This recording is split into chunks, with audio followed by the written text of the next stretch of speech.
Light Magnums, 357 Magnum versus 327 Federal Magnum. And I'm using some Hornady XTP bullets today with some Hodgdon tight group powder, which is a very fast burning powder. So it doesn't produce a lot of power, but it produces a lot of efficiency in a shorter barrel. So these bullets were sent over to the channel by one of my Patreon supporters, Hillbilly Scholars. So thank you for sending those bullets over to the channel. So what we got going on here is some 357 Magnum with a 125 grain XTP loaded over 7.5 grains of tight group powder. And for our 327 Federal Magnum is a 100 grain XTP loaded over 5.2 grains of tight group powder. I'm using some Federal small Magnum pistol primers to do this test, and I'm using barrel lengths that are very similar. My 4 1/8 inch barrel, Smith & Wesson 686 and 357 Magnum, and my 4.2 inch barrel, Ruger SP101 and 327 Federal Magnum. I really like the Hornady XTP bullets a lot because they are a very good generic bullet. They're like the meat and potatoes of the firearms world when it comes to bullets because they're easy to find, very economical, and every major powder company has low data for them. And also, you know, they have a good combination of good penetration and moderate expansion. So overall, they work pretty good. And also the max pressures for these particular loads are 357 Magnum, where we'll be at 41,200 cup, and our 327 Federal Magnum 42,800 psi. So they are very, very fair loadings overall. They're the max charge for this particular powder, but they are going to have a lot less power than typical full-powered Magnums, but potentially less recoil and still work pretty well. So I'm going to go through the chronograph, see what kind of velocity and accuracy I get at the same time. Then I'm going to do my 10% clear ballistic gel test. So I'm going to go into plain 10% clear ballistics to see what the best potential of those cartridges are. No denim in the way that can potentially clog a hollow point, no rib simulation to slow down penetration. Then after that, I'm going to do a real world simulation where I'm going to have 4 layers of denim on this first 3-inch piece that represents hitting a pectoral muscle, followed by a 1/4 inch medium density fiberboard that represents hitting ribs or sternum, 16 more inches of clear ballistics, and another 1/4 inch MDF at the back to represent hitting back ribs. Clear ballistics is roughly a half representation of the density of flesh, so 3 inches and 16 inches is more like 1.5 inches and 8 inches in an actual living target. So if we were to, let's say, hit 15 inches in gel, that's more like 7.5 inches in an actual living target. Just thought I'd mention that, but that's how that calculation basically works out. So we'll do a plain clear ballistics shot, then a real world simulation shot, and then I will shoot at the steel target to see what kind of practical accuracy I get with these hand loads. So let's get started with this test. All right, first up we'll run our 357 Magnum, 7.5 grains of tight group. The low data shows this at 1497 feet per second through a 10-inch barrel. Very interesting barrel length to show, but I have tested this in the past and it's pretty light for a Magnum. But let's see what we get here with our 357 Magnum through our 4 1/8 inch barrel.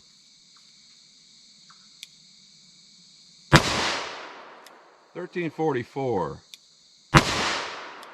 1277, 1358, 1314, 1328, 1321. So a very, very light Magnum for sure, but you know, it has very little recoil in that gun. So our 327 Federal Magnum, the load data shows this at 1261 feet per second through a 5-inch barrel.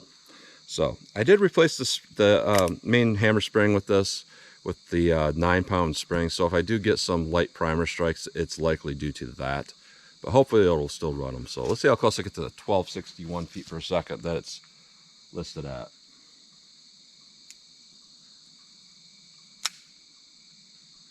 Yep. A little bit light for those Magnum primers. So I think I'm going to change off the spring here out in the field with, I'll go with the 10-pound spring, and then we'll see if we can get this thing running right. All right, so I went back to the 12-pound spring. The factory's a 14, but I got a kit that has the 12, 10, and 9-pound in it. So I just went with the 12-pound just to make sure that we get proper strikes on these primers. So let's see what we get here, see how close we get to that 1261 feet per second. 1276,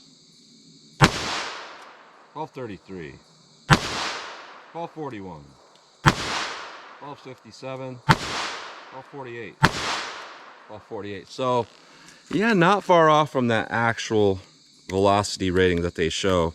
Case ejection's a little bit sticky with these. I'm pretty surprised about that. Let's hit our ballistics gel block and see how these two compare. All right, we'll do our first shot into plain clear ballistics, our best potential shot. Best potential to get hollow point expansion because there's no denim in the way that can clog a hollow point. And our best potential to get good penetration because there's no rib simulation in there to slow these bullets down. So let's see what we get with our 357 Magnum.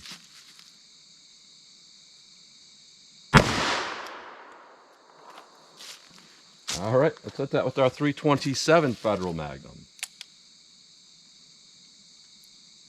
Let's go take a look. All right, I'm going to take another shot because that bullet completely left the block somehow. One more with our 327. Let's go take a look.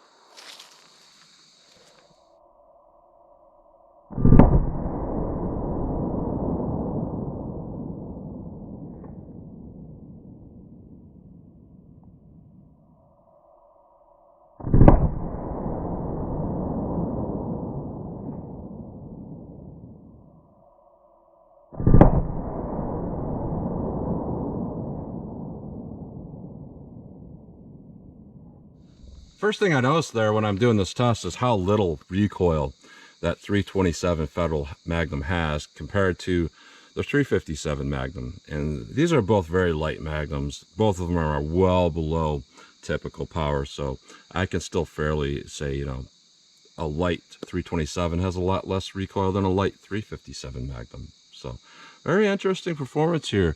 Our first 3-inch piece here, we take a look at energy dump, which just simply means how much damage started right away, possibly from expansion. 357, 327. Not a huge difference there. Both of them look like they did pretty well, but actually it looks like both of those 327 shots actually have more damage going on there, at least from my eyes. But it does look like at a certain point, right about here, they tumble a little bit, right about 12, 13, 14 inches. So a little bit of tumbling going on there. And I can see one of those 327 bullets back behind these blocks just kind of laying there. But what we got with our 357 Magnums, we have a penetration of pretty much exactly 18 inches. So we went about as deep as you want to go. Really good penetration, but not over penetrating. 327 appears we have a little bit less expansion going on. We're at about 22¼ inches of penetration. So a little bit of over penetration going on there with the 327 Federal Magnum. So let's put on our denim, put in our rib simulation, and see how these compare in our real world simulation. All right, our real world simulation, 4 layers of denim followed by 3 inches of clear ballistics that represents hitting a pectoral muscle, followed by a 1/4 inch medium density fiber board that represents hitting ribs or sternum, 16 more inches of clear ballistics, and then another 1/4 inch MDF at the back. So if a bullet passes through that back rib simulation, there is a slight possibility that that could pass through your average attacker. But it doesn't necessarily mean that, but there's a possibility of that in my opinion. So let's see what we get with our 357 Magnum through our real world simulation. All right, let me set that all back up and hit it with the 327 Federal Magnum. All right, 327 Federal Magnum real world simulation. Let's go take a look.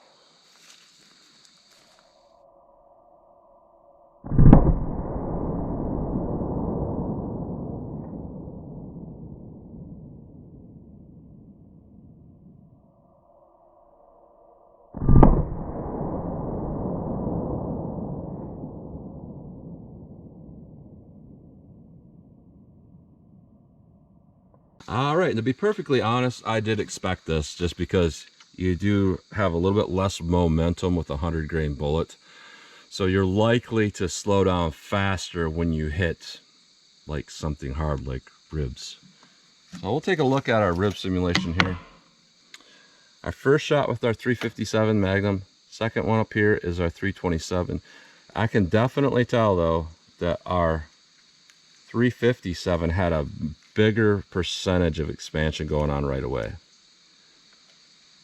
And both of them look like they have expansion before hitting this, but it just looks like that has a bigger starting expansion. And I cannot see that 357 Magnum through there, but if I had to take a guess, I'm going to say it's probably a larger percentage of expansion versus our 327. Straight line, perfectly straight line. And this is great because this right here shows exactly what momentum is good for. A lot of people think that momentum means I'm saying you could knock somebody down with a 45. That's not what momentum is. Momentum pretty much is, you know, that projectile is going to keep going in the path that it was going. That's momentum, and momentum applies to terminal ballistics, also applies to external ballistics, all of that. And that good momentum there with that 125 grain bolt, just straight line through. I can't tell if we're expanded or not, but we went right to about 20 inches of penetration, just breaking out the back of that rib simulation. So I'm going to say I don't think this would pass through an average attacker, because it didn't fully make it out of that. And the average human male is 10 inches thick. We hit 20 inches, and this is kind of a half representation of the density. So yeah, we are just, that's as deep as it'll go. Probably wouldn't pass through, but could. Now with our 327, we actually have, I would say, more damage right here. Just a little bit more damage going on, which is interesting because the velocity was not higher, it was lower. But it could just be from tumbling that it caused that. But I do see a lot of striation cuts, which generally only happen from expanded hollow points. Not bad performance overall. We hit right at 18 inches with that 327 Federal Magnum. So, you know, the 357 looked like it over-penetrated in plain gel, but when we look at this realistically, it looks like our 357 Magnum, our light Magnum, is almost a perfect load if you want to have just a generic hollow point. You know, be perfect for, you know, woods carry or just city carry, or, you know, it's got a little bit of ability to punch through hard barriers okay with that type of penetration. So overall, our 357 Magnum is a really good load. Our 327 over penetrated in plain gel quite a bit, and then, you know, didn't with our real world simulation, and our expansion just wasn't quite as good. So I would say overall our performance is not quite as consistent or good with our 327. That being said, there was a lot less recoil, and I think we'll see a little bit of difference in that felt recoil when I shoot the steel target. So let's pull these out of the block. We'll take a close-up look at them. Then I'm going to shoot our steel and see what kind of practical shootability I can get with these. All right, so here's a close-up look at these bullets going through plain gel, our 357 Magnum and our 327 Federal Magnum. So our 357 Magnum has a really consistent expansion. Actually pretty good expansion overall. It's not super tiny. It's actually relatively big expansion. If we compare that to our 327 Federal through plain gel, I would say the percentage is actually quite a bit higher as well. But overall, the way they expanded is about the same between each other. Just kind of moderate expansion, okay expansion. Now when we look at the ones going through our real world simulation, things change up a little bit here. Our 357 Magnum and our 327 Federal Magnum. So there's not a huge difference between the two of these with our real world simulation, except that it looks like our 357 actually performed just a little bit better. So our 357 Magnum still had some decent expansion. If we compare that to the one going through plain gel, this is very, very typical when you put fabric in there and rib simulation. That just lowers that expansion down quite a bit. But it's still overall not too terrible when it comes to its performance. Now, the real world simulation affected this one, the 327, a lot more than what it did the 357 Magnum. You know, it's actually more similar in size to our plain gel shot, but it has kind of an inconsistent expansion, and that really is due to having less momentum. You know, if you have less momentum, it will want to start to yaw, and we saw that, and we saw one edge kind of not expand, causing that to just yaw upward, and the lack of momentum allowed that to happen like that. So just not quite as consistent across the board versus our 357 Magnum. That being said, it's still consistent. And we're doing pretty good stuff with a lot less recoil with our 327, and that really is the key thing to this. You know, if we're looking at this just terminal ballistics wise, a light 357 Magnum does better than a light 327. But if you look at the overview where you're like, you got, you know, 50% more recoil with this out of it, even a heavier gun than this, well, the practical standpoint is you're going to have a smaller gun on you, and you're going to still have less recoil, more ability to hit the shot, and you're still getting like 80% of what this did in the gel. So it's a trade-off, but I think it's a worthwhile trade-off for that. So that's a close-up look at those bullets. All right, 14 yards from the target, so I'm going to try to place these on target as fast as I think I can, which means I'm going to fire off a shot, and as soon as I see that front sight picture back down on the center of the target, I'll squeeze the trigger again and just try to land 6 shots on target as fast as I think I can, and see if there's really any difference between the 357 Magnum and 327. I'm not going to use a timer, but just kind of overview of what I think. So 357 Magnum, let's see how this does for me.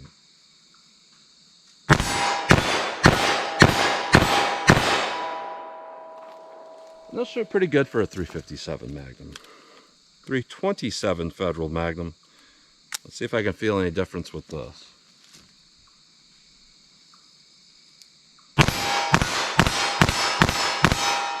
Yeah, a little bit of a difference there. You know, this gun's a little bit different make and model than this, so it shoots a little bit different for me. I'm not grouping them quite as tight, but the moment I see that front sight come back down is definitely a little bit quicker with this, because there's a little bit less muzzle jump, which is pretty impressive considering this is like roughly a 30-ounce revolver and this is roughly a 40-ounce revolver. So, you know, the weight difference should have kind of evened it out, but it still didn't quite even it out. This was still less recoil. So let me back it up and shoot from some more distance. All right, 75 yards from the target, just for fun. And I like to come back further when I want to see if there's really any difference between accuracy with hand loads.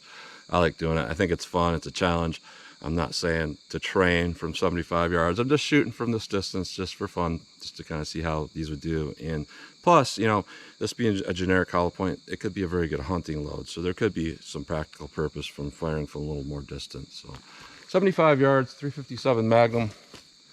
See how these things shoot for me.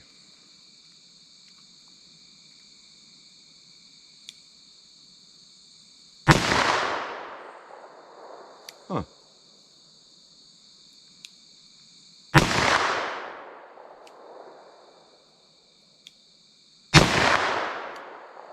I don't know where those are going, but that doesn't make a whole lot of sense. I'm aiming center mass, so I think they're going low. Let me aim a little bit high.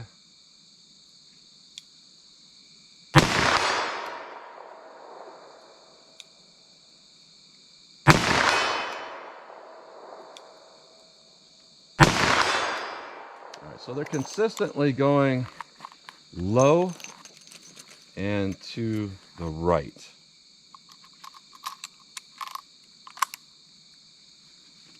I'll keep aiming a little bit higher.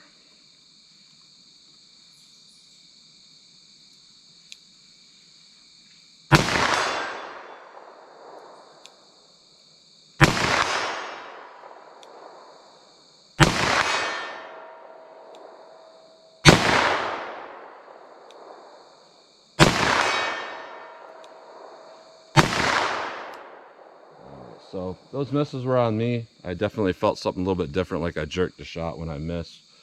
So, you know, very low recoil and very easy to shoot and relatively accurate. It's just that they're not hitting to the right point of aim for me. So 327 Federal loads. Let's see how these things will do from 75 yards.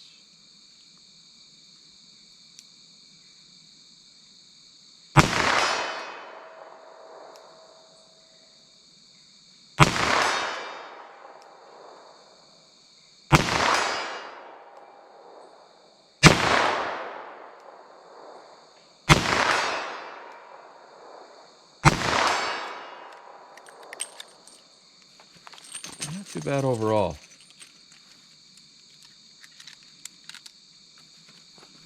Keep going.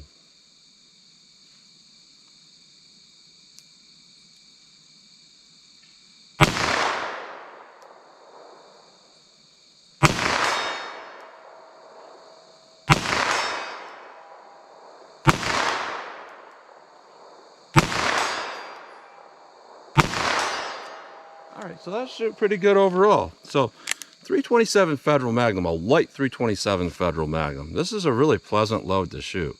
You know, our 357 Magnum, it's still got more recoil in this particular revolver than most regular cartridges like 45, 40, 9mm. But it's not that bad a recoil. It's just a little bit above that when you're in a light Magnum and a heavy revolver. As we're our 327 Federal here, this is kind of like shooting in between a 9mm and a 40 Smith & Wesson. Just very, very low recoil, very efficient cartridge. So honestly, I could see the crossover from somebody that's going from shooting nothing but 9mm plus P, 40. Be like, I want something that's going to shoot like that. A light 327 in this revolver shoots just like that. They shoot just like my 5-inch M&P 9 and M&P 40. Pretty much the same feel, same weight overall, same amount of recoil basically. So very good crossover. If that's, you know, if all I had was my M&P 40 and 9mm and this, that would be a great combo, because it just, they all feel the same basically. This doesn't feel like a Magnum. And granted, this is a very low powered cartridge here. This was really no more powerful than a standard pressure 9mm through a 5-inch barrel. But the advantage though, a lot of people say, well, there's no advantage to that. The advantage though, there is an advantage, and that is that at the velocities these are working with, a lighter bullet moving as fast as these move, they have a more consistent ability to open hollow points than 9mm. You know, there's going to be a little bit less failures to get expansion with something like this over, let's say, a 9mm. So it's not a bad option. And obviously, if you go to high-end 327s out of this, we're talking over 500 foot-pounds energy. But between the both of these, they're both pretty good. I would say that our light 357 Magnum performed better than our light 327 for its terminal ballistics. But that being said, our light 327 did perform pretty well. And the advantage on top of that is it was a lot easier to shoot, a lot less recoil. Just overall very easy to shoot and control. So is there an advantage to this over 9mm and 40? Barely. You know, the terminal ballistics, that velocity, you're going to have that over that. Is there an advantage of this over this? I would say there's quite a bit of an advantage for shootability and still getting good terminal performance. So both are pretty good. I'm not going to tell you which one's better or worse, because there are no better and worse. You know, different cartridges have different attributes for different uses. They're all tools with different uses. But I'm going to say overall, light Magnums like this are a pretty good option. So that's what you get today. So as always, comment, share, and like, and thanks for watching.